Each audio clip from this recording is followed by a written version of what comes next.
Kahit man nga po dehadong muli ang San Antonio Spurs sa Game 4 ng NBA Finals laban sa New York Knicks, pinanatili para naman nga niya dito nalo ni Victor Wembanyama ang pagiging agresibo sa scoring at opensa. Hindi nga siya at ang kanyang mga kakampi nagpa-apekto sa mga fans at crowd sa loob ng Madison Square Garden. Kagaya ng nakalipas na laban sa Game 3, sobrang focus sila sa laro at iningatan nga talaga nila ang bawat play. Ito ang mismong dahilan bakit nagawa muli nilang matambakan ng Knicks na mahigit sa 29 points sa first half.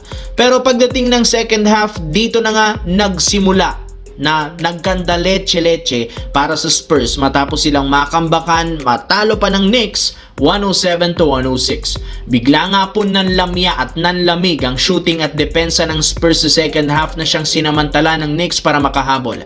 Bukod dyan, napakarami rin naman nga pong nagawang pagkakamali ang kanilang mga players sa clutch minute katulad ng dalawang sablay na free throws ni Victor Wembanyama at higit sa lahat ang maling ginawa ni De'Aaron Fox sa last second ng fourth quarter. Bali, nagawa nga sana ni Fox na ma-steal ang bola sa last 12 seconds ng game habang lamang sila ng 1 point.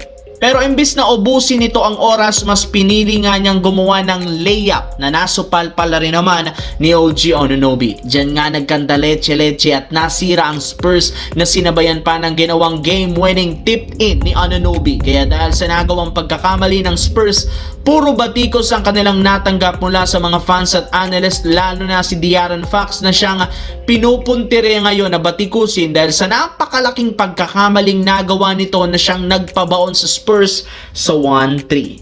Samantala, makalipas ang ilang buwan ng pagre-recover ni Kyrie Irving mula sa kanyang natamong ACL injury last year, inaasahan na makakapaglaro na nga siya next season. 100% healthy na ang katawan nito kasunod ng pagtatamo na ng malalang injury sa tuhod. In fact, wala na rin naman itong inindang pananakit pa sa tuhod at nakapaglaro na nga siya ng 5v5 sa loob ng court. Kung inyong matatandaan, plano sanang maglaro ni Irving pagkatapos ng All-Star Game nitong nagdaang February, ngunit pinagpaliban na lang naman ito ng Dallas Mavericks since wala rin naman silang tsansang mag-compete sa playoffs. Ang problema, kahit man healthy ang tuhod nito, hindi pa rin naman kasiguraduhan kung maglalaro pa siya sa Mavericks next year since posibleng bago pa magumpisa ang kampanya, maaari nga pong ma-trade ito sa ibang koponan. Wala na rin namang kakayahan pa ang kasalukuyan nilang lineup para mag-compete sa playoffs at sa kampyonato sa pagkawala ng ilan sa mga veterano at posibleng sumunod nga dito si Kyrie Irving.